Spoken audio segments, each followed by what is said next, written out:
Hello everyone, welcome to किन studies. आज है 15 अप्रैल। स्टार्ट करते हैं आज के MCQ क्वेश्चंस। आज का फर्स्ट क्वेश्चन है, district disability rehabilitation centre is an initiative of which union ministry. आपसे पूछा जा रहा है, जिला विकलांगता पुनर्वास केंद्र किस केंद्रीय मंत्रालय की एक पहल है। आपके ऑप्शंस हैं social justice and empowerment, law and justice, science and technology या health and family welfare.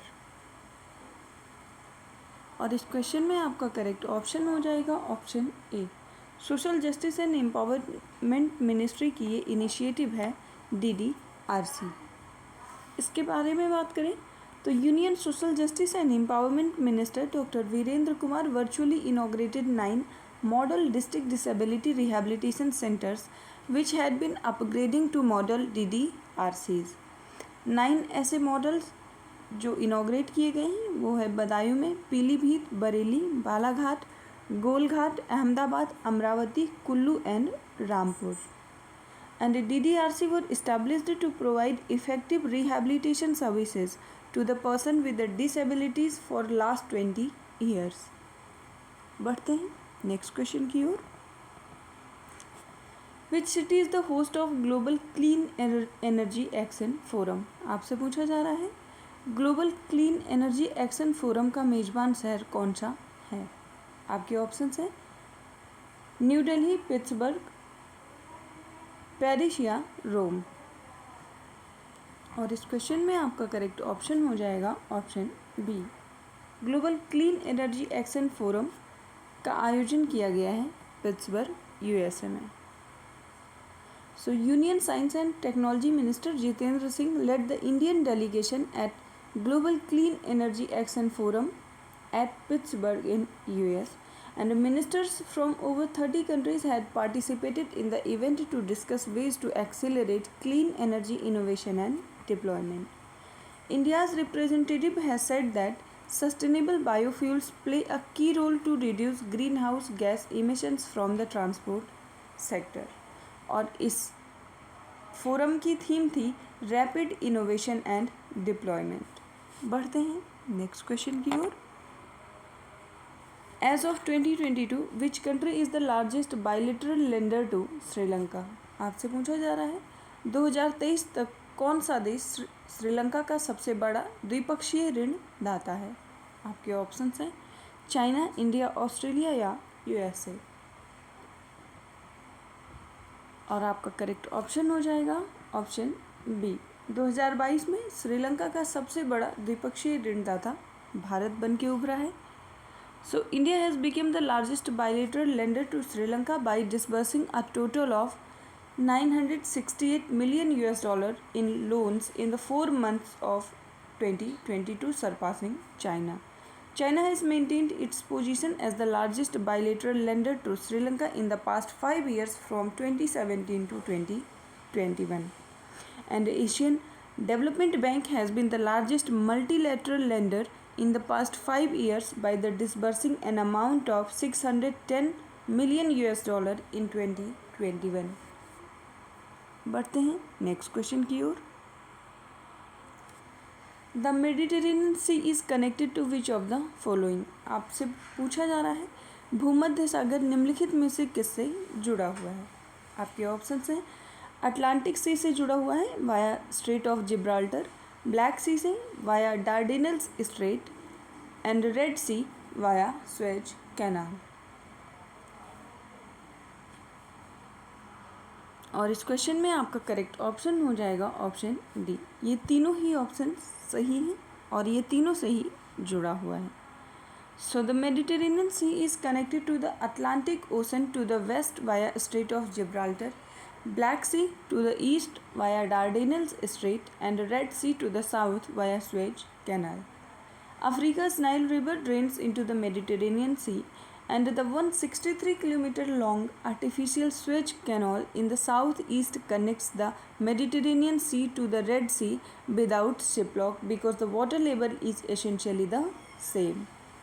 Mediterranean की बॉर्डरिंग कंट्रीज़ 21 हैं, जिसमें शामिल हैं Albania, Algeria, Bosnia and Herzegovina, Croatia, Cyprus, Egypt, France, Greek, Israel, Italy, Lebanon, Libya, Malta, Monaco, Montenegro, Morocco, Slovenia, Spain, Syria, Tunisia और Turkey. बढ़ते हैं next question की ओर। In April 2023, a multinational international exercise Orient 23 is being organized in which of the following countries? आपसे पूछा जा रहा है अप्रैल 2023 में निम्नलिखित में से किस देश में एक बहुराष्ट्रीय अंतर्राष्ट्रीय अभ्यास ओरियन 23 का आयोजन किया जा रहा है। आपके ऑप्शंस हैं जर्मनी, फ्रांस, यूएसए या स्पेन। और आपका करेक्ट ऑप्शन हो जाएगा ऑप्शन बी, इसका आयोजन फ्रांस में किया जा रहा है। An Indian air force contingent is participating in the multinational international exercise Orion organised at Monte the Marsan in France from 17 April to 5th May 2023. And the IAF contingent is joining the exercise with 4 Rafale, 2 C-17 and aircrafts and also 165 air warriors. It would be the first overseas exercise for the IAF's Rafale aircraft. इस exercise में other participants हैं Germany, Greek, Italy, Netherland, United Kingdom, Spain and United States of America. बढ़ते हैं next question की ओर। Name the 2 Indians who were listed in the 100 most influential people of 2020। आपसे पूछा जा रहा है 2 भारतीयों के नाम बताइए जिन्हें 2023 के 100 सबसे प्रभावशाली लोगों की सूची में सूचीबद्ध किया गया है। आपके ऑप्शंस हैं Deepika Padukone and Priyanka Chopra, Isha Ambani and Priyanka Chopra, S Rajamouli and Shahrukh Khan या प्रियंका चोपड़ा एंड दिया मिर्जा।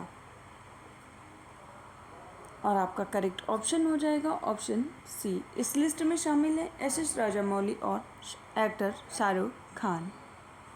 सो the Time magazine has published a list of 100 most influential people of 2023 which includes Jennifer Coolidge, Doja Cat, Bob Iger, Salman Rushdie and Michael B. Jordan. There is no particular order of ranking, and in this magazine there are 6 categories which are included like artist, icon, pioneers, leaders, titans and innovators. Indian actor Shah Rukh Khan and Indian director S.S. Rajamouli were listed in icon and pioneer category respectively. बढ़ते हैं next question की ओर। Which of the following statement regarding International Rice Research Institute are incorrect? आपसे पूछा जा रहा है अंतर्राष्ट्रीय चावल अनुसंधान संस्थान के संबंध में कौन सा कथन गलत है, ये आपको बताना है। फर्स्ट स्टेटमेंट है it works under the FAO aiming towards reducing hunger in African and Asian countries. Second, International Rice Research Institute is dedicated to abolishing poverty and hunger among people and populations that depend on rice-based agri-food system. आपसे incorrect statement पूछी गई है और आपका option हो जाएगा option E. आपका first statement wrong है जबकि सेकंड स्टेटमेंट सही है। So, International Rice Research Institute is the world's premier research organization dedicated to reducing poverty, hunger and malnutrition through rice science, and its aim is to improve the health and welfare of those who depend on rice-based agri-food systems and promote and protect the environmental sustainability of rice farming for future generation. IRRI की बात करें तो ये एक independent non profit research and educational institute है जिसको found किया गया था 1960 में by Ford and Rockefeller foundation with the support from the Philippines government. And the institute has offices in 17 rice growing countries in Asia and Africa. और इसका headquarter है loss Baños Philippines में। बढ़ते हैं नेक्स्ट क्वेश्चन की ओर। The 12th MAX in G20 will feature a Maharishi initiative. This initiative is related to which of the following? आपसे पूछा जा रहा है G20 में 12वीं मैक्स में महर्षि पहल शामिल होगी। ये पहल निम्नलिखित में से किससे संबंधित है? आपके ऑप्शंस हैं millets and other ancient grains, mangrove initiative for shoreline, showcasing India's educational tradition of Guru and Shishya, or promoting philosophy of ancient rishis. और आपका करेक्ट ऑप्शन हो जाएगा ऑप्शन ए। ये महर्षि इनिशिएटिव संबंधित है millets and other ancient grains से। So the meeting will feature the Maharishi Initiative, that is Millets and Other Ancient Grains International Research Initiative. The 12th MAC meeting under India's presidency has identified the theme of sustainable agriculture and food system for healthy people and planet. In this theme, there are 4 priority areas on which focused discussion will be take place, and these areas are food security and nutrition, building resilience and sustainable agriculture, digitalization for agriculture transformation, and public-private partnership for research and development. So in G20's presidency, the meeting of agriculture chief scientists will pursue discussion on food and nutrition security, resilience on climate change, One Health approaches, digital agriculture, and public-private partnership for research, education and extension. आज के current affair session में इतना ही। धन्यवाद।